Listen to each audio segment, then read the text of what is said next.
for the first of these extra lessons, let me create a new file.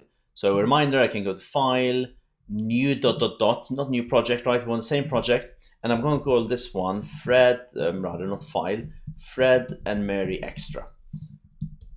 Brilliant. As a reminder that depending on your settings in PyCharm, if I run this, it's still running Fred and Mary.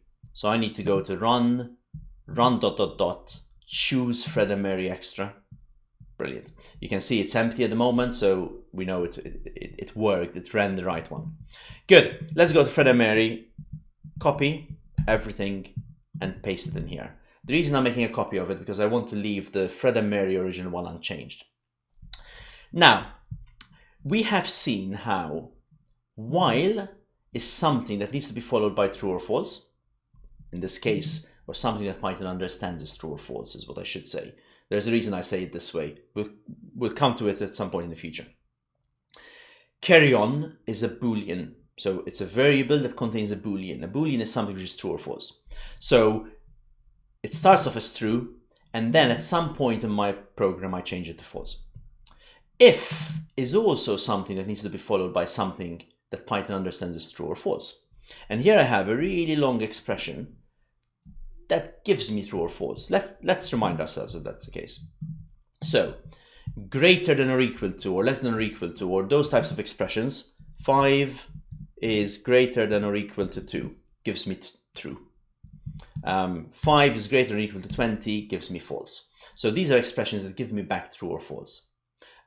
Or does something similar.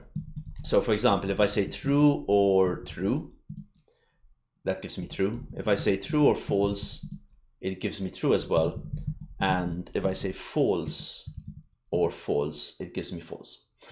There's actually some more subtleties in how OR works, but this is all we need to know for now, right? So what this means is that this whole expression gives me back true or false. That's why I can use it at the end of an if, but while also needs something that is either true or false. So what if I take a statement, an expression rather, similar to this one? For now, I'm going to copy it and paste it instead of carry on. And I'm going to remove carry on entirely. I'll need to remove it from there as well. I'm not going to use carry on anymore.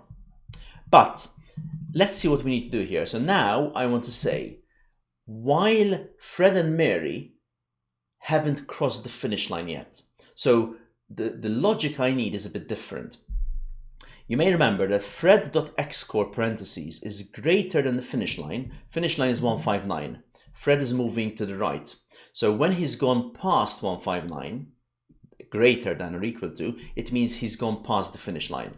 In this case, I want to say, if Fred hasn't yet crossed the finish line, he's anywhere between 0 and 159, so he hasn't crossed the finish line yet. With Mary, remember that Mary is moving to the left, so all the values are negative. So minus 170 is smaller than minus 159, which is why we said less than or equal to. But now I want to make sure that Mary has not crossed the finish line, so it's greater than or equal to. For example, if Mary is at minus 130, minus 130 is greater than minus 159. It's always a bit confusing with minus numbers, right? But it's sort of, it's upside down, it's the opposite. But there's one more change. We want the while loop to keep going when both Fred and Mary are still within the bounds. If one of them leaves, that's the end. So we want the condition to be an AND in this case. So if Fred is still within his bounds, Fred still hasn't crossed the finish line, and Mary still hasn't crossed the finish line. And if I run this code, this also works in exactly the same way as it did before. So I've changed how I'm deciding whether the program stops or not. I'm using a different method. I'm now putting this condition, instead of in an if statement, directly in the while loop, which means that I do not need the if statement at all. But I still want to be able to print these two things out. So this means that print carry on as usual can happen every time in the loop. But when has the turtle reached the end? Well, this can now go right at the end, outside of the while loop. Why? Because when the while loop ends, this condition will now end the while loop, so I might as well print the turtle has reached the end right at the end. And let's tidy it up. We no longer need any of the if and else. So, in fact, let's remove these comments as well.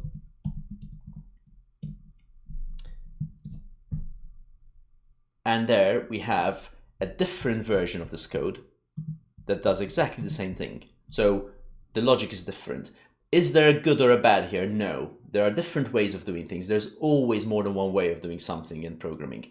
And sometimes some things are better than others, but sometimes it's a question of preference, or you may want to use one in certain instances and a different one in different instances, depending on what fits best with what you want to do. Now, there is yet another way we could have done this. So let me go back to Fred and Mary. Let me copy this code again. There. So I've reverted back to the original Fred and Mary. And in fact, I'm going to remove carry on again.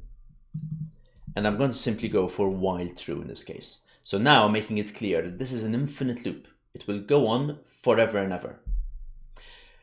So I can no longer change the variable carry on. Well, I can create carry on, but I'm not using it.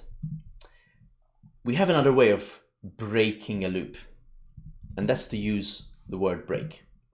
Whenever we're in a loop and you use break, it's called a keyword break, the loop will stop. So that's another way we can stop the loop from running. Let's try it.